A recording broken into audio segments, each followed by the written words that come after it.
Blog Talk Radio.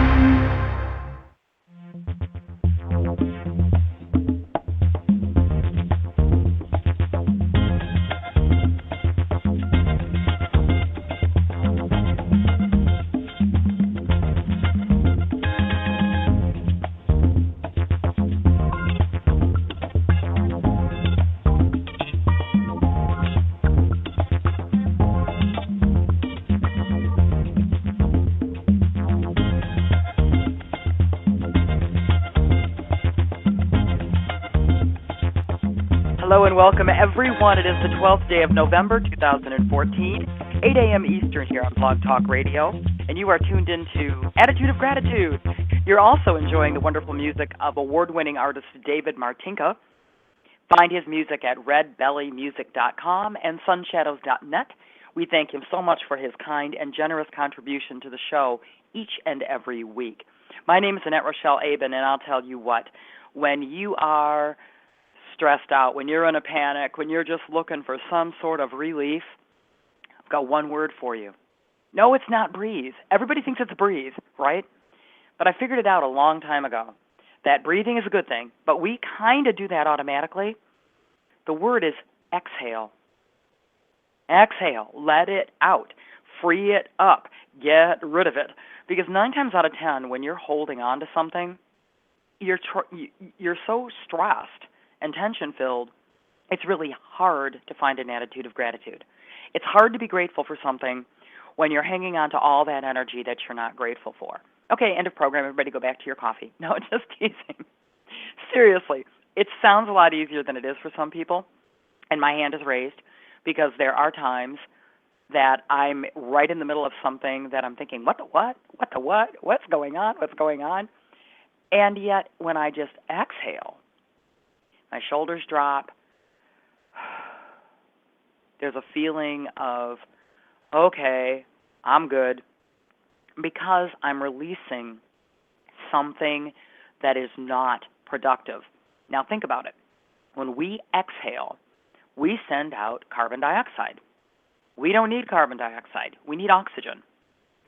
So when you exhale, the energies that need the carbon dioxide to function are going to get their gift, and what they're going to give you back in return is oxygen.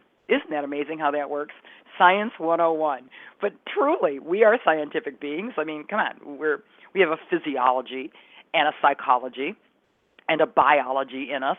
So why wouldn't there be a scientific reason to really understand the attitude of gratitude? And it's not that animals understand that, little kids, babies understand that.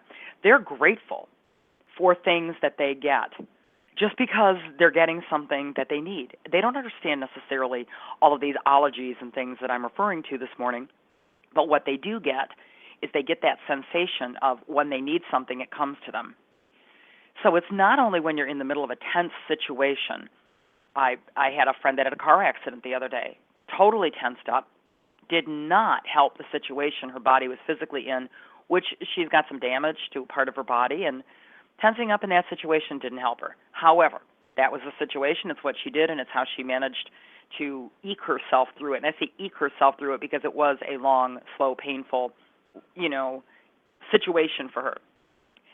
But what about those times when you're waiting on something like the new job, the check to appear, in line at the grocery store? These things that are like everyday stuff, there's people always applying for new jobs. And most of the people I know are out looking for new work. And they're thinking, come on, Annette, I'm really, really trying. And I work with people. I coach them and I walk them through processes. And mostly it's about a gratitude attitude, because you're not going to get what you're looking for if you're all balled up in that tension and you're not exhaling and letting it go and letting it come to you and letting it flow. So I was working with someone the other night who was saying, so I just keep saying thank you to the company that I want to have give me the new job and it's going to show up. And I'm thinking, no, that's not what the universe needs from you. What the universe needs from you to do is to let go and stop micromanaging it. Because every time we hold on to something, like we're going to make that whatever it is appear, bang, zoom, right there in front of us, and we concentrate on it and we see it, and it's almost like we're trying to levitate something on the other side of the room. Can you do it? Sure you can. I mean, I would imagine you can. I've known of people who can. I've heard of people who can. But is that what's necessary when what needs to happen? I mean, first of all, if you're talking an inanimate object, that's a different story. If you're talking the cooperation of another human being to call you back, write you, show up, say something that you need to hear, or whatever else, that's a different story. That's like violating a universal law, the law of people's right to say no. But if you're going to try and manage that, the tension's going to be there. It's like you're holding your breath until it happens. The really cool thing is, figuratively and literally, if you exhale, let it out, let it go, let it say bye-bye. The really awesome thing is, it's probably going to happen a lot quicker than you expect. And I know it wasn't the fact that this person wasn't getting something as quickly as she wanted. This has been a month-and-a-half long process. But you know what? The company she's applying to is an international marketing and manufacturing giant. Do you know how quickly they move? Ever watch a ship turn around in the ocean? Did you have enough energy to stay awake while it did it? It takes hours for a ship to turn around in the ocean. So when you're waiting for something to happen and you're sitting there staring at it, hours can turn into days, days can turn into weeks, weeks can turn into months, and pretty soon your patience is about as thin as a piece of thread, if that thick, and you simply can't understand what you did wrong. Exhale. That's the only thing you're doing wrong. Let it go. Seriously. And then, excuse me, she said, well, so I'm supposed to just be grateful that it's here. And I said, well, let me give you a suggestion. Why not just be grateful for the fact that you have eyelashes? Why not just be grateful for the fact that you have toenails? Why not just be grateful for the fact that you have skin that covers your body? Healthy skin that covers your body. There are people out there that don't have toenails or eyelashes or healthy skin that covers their body. So you have something wonderful and miraculous to be grateful for. And yet, the reason I give the analogy of the fact, or the example, rather, of the fact that there are people out there that don't have these things isn't to make people feel guilty, because that was the next thing I got. Well, so I'm supposed to feel guilty because I've got these good things? No. What I'm saying is, feel blessed, honored, and grateful that you have something that you can be so grateful for that we seem to take for granted, because it's something we have every day. We look in the mirror, we see our eyelashes. We look at our bodies, we see our skin, so on and so forth. So the idea is, when you can be grateful for something that you truly have and you can be grateful for, and you can find that feeling of joy and exultation in all of that, you know what happens next? Then everything else that matches that feeling shows up in your life. And it can be the craziest stuff. It can be the fact that somebody knocks on your door and they've got your favorite candy. It could be the fact that a letter arrives in the mail and there is something that you loaned them ages ago that you forgot you loaned them, and it came back to you, and you're like, oh my gosh, I'm so glad I got this back. And what about needing a recipe? Holidays are coming up all over the place, and whenever you're listening to this in archive, which could be a year or so from now or 6 months from now, it might not be a holiday, but chances are it will be, and there's a cherished recipe that you have wanted for so long. For me, for the longest time, it was peanut butter fudge. I worked with a gal that made the best peanut butter fudge in the world, and she used to bring it in all the time, only at the holidays. And then one year, there was a greeting card with the peanut butter fudge. I opened it up, and you know what she had done? She had given us all the recipe for that fudge. What a great gift that was. But the point is, sometimes when you're just feeling happy for the most mundane reasons, when you've exhaled and just let it out and given the trees all your carbon dioxide and they're giving you all your oxygen, and if it's too cold to go outside, give it to your houseplants. Trust me, they need the same thing the trees do. When you're doing all that, when you're living that attitude of gratitude, when you've exhaled into that attitude of gratitude, the really awesome thing is you get in return the most amazing gifts. And among those gifts might very well be that check you've been looking for, that phone call you've been waiting for, that job you've been wanting for so long.